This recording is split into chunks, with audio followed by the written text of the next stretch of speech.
I've agreed with a number of things that Jeremy Corbyn's done. I've also had my criticisms of what Jeremy Corbyn's done. I've been critical of the stance that we took on Europe. I thought that because this was a hard right-wing conservative project, we should have, from 2016, from the outset, stood our ground and opposed this. You wanted to keep Labour as a Remain party? I wanted to keep Labour as a Remain party. Unequivocally? Because, ultimately, yes. Because this, if you understand what this project is about, if you understand what the Conservatives are doing now in the House of Commons, undermining workers' rights, undermining food standards, undermining environmental protections. That's what Brexit was always about, always has been. And the job of the Labour Party was to fight that and to resist it. So you wanted to be more Remain, even though the kind of half-hearted Remain of Mr. Corbyn lost you the election. If you're going to do something, do it wholeheartedly. That's what I think. But how do you reach out to these people? You've said that Leave was, quote, an inherently right-wing and racist project. You're saying that a lot of people voted for something that was right-wing and racist. What chance would you have of reconnecting with these Brexit voters? Let's be really clear here. You know, look, some of my family voted for Brexit. I understand that people voted for Brexit for different reasons, but to say that there was not an element of racism to this project would be wrong. You didn't say element, Clive Lewis. You said it was inherently right-wing and racist. That means it's rotten to the core on these issues. If you look at what... And you think you can reconnect for the people that you think voted for that?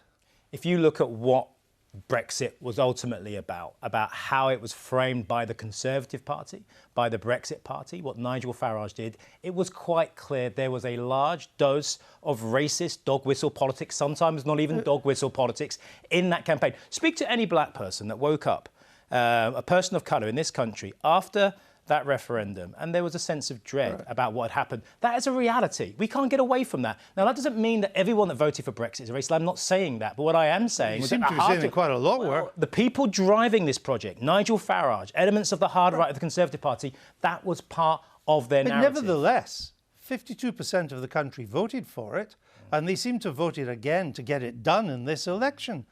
Given that you still think what you do, that it's racist, inherently right-wing, full of lies and so on, given that Labour needs to reconnect with the people who for the first time voted Conservative, you must be the last person that could do that.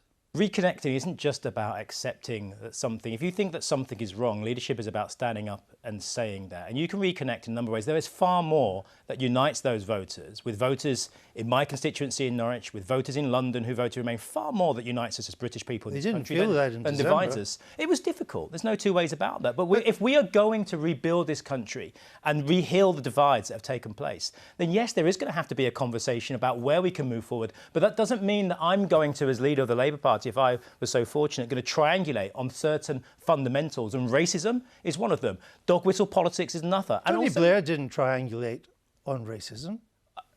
I think you could argue in the tone that elements of New Labour took towards immigration, Immigration increased massively under New Labour. Yes, it did, but there was also... And he didn't triangulate. There was also some, I would say, worse than unfortunate. There were also some issues around the issues of immigration, especially immigration outside of the European Union, where Labour had a less than admirable track record. And that's on the record. I mean, I don't think I'm the first person to say that. Well, it could have done better, could have done a lot better on some elements of that. Well, you say that you lost in December. Because of the legacy of the 2000s, the Blair years, Labour hadn't conveyed there was a clear break with New Labour. Isn't it more accurate to say that people were all too aware that your party had had a clean break with New Labour? That's why they didn't vote for you. If you go back to 2007, when Tony Blair left his Sedgefield constituency, there was a by-election on at the time when he left, and I know of MPs who went there and who were shocked by the fact that Sedgefield was in the state that it was in after 10 years of having a Labour Prime Minister as the head of that, as the MP for that constituency. My point here is that the last Labour government did many good things in power, But ultimately, the deindustrialisation that took place in the 1980s, the insecurity of work, investment, empowering people, giving people real agency and control of their lives, we never did that in the way that we needed to in many of those towns and communities. And this has been a long time in coming. It wasn't just because of Jeremy Corbyn or our position on Brexit this happened. This has been 40 years in the making. Until we understand that, how can you tell those communities, hold on a second, we know what you're going through, we know your pain, and it started under austerity. So it wasn't just Jeremy Corbyn that cost you the election, it was Tony Blair.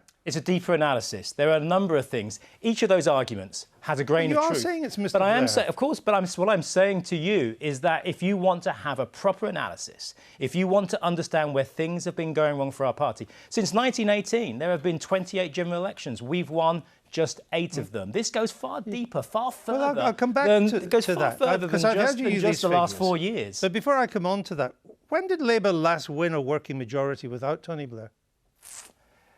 Would have been in 1974. No, that wasn't a working majority. In October, you won by 3 seats. In February, you had won by no seats. It was 1966. Okay. Before And that you was about were 20. born. That was about 20 seats. Yes. Before, oh no, it was a majority of over 100 in 1966 for Harold Wilson. Okay. You won by then. Before you were born. No, yeah, the only man don't think it was a majority of 100 the only with kind of Labour Party that has won a working majority in your lifetime, you are blaming for defeat last December. There is only one time in the post-war period that the Labour Party has convincingly, and you say it's 100 seats, I'd say it was more 20 seats, but we can find out afterwards. It's not in doubt. Harold Wilson won by a landslide in 1966. Either way, in the post-war period, we have only come from opposition and won convincingly, and that was in 1997. So that tells you that something in the post-war period has gone wrong with not just our electoral system, but how the Labour Party has to operate. Because to win in 1997, what did the Labour Party have to do? It had to jettison Clause 4, well, OK. But so much of what we stood for, we accepted so much of the Tories' economic dogma to be able to win. We had to please Mr Murdoch to be able to win. You won and you increased public spending in schools and hospitals by masses of amounts. You see, you claim that Labour doesn't win many elections because the rules are stacked against you. But is it really the rules, Clive Lewis? People vote for Labour when they think it's in the mainstream of British politics. They don't vote for Labour when people like you are in the driving seat. What you call the mainstream of this country, what you call successful, I would say that actually the people of this country, if given the opportunity to vote in a fair electoral voting system, if they are given the opportunity to be heard, then I think that there would be far more opportunity for people to have centre-left governments in this country. And I'm sure it's very convenient for you and people like people. I'm sure you would love us to continue fighting with both our arms tied behind our backs. Look at the number of times the Conservative Party has won in this country. The first past the post political system overwhelmingly favours the Conservative Party. Why would you want us to change that? I want to see that political system change. You have won when you have been seen to be centre-left, not far left or left.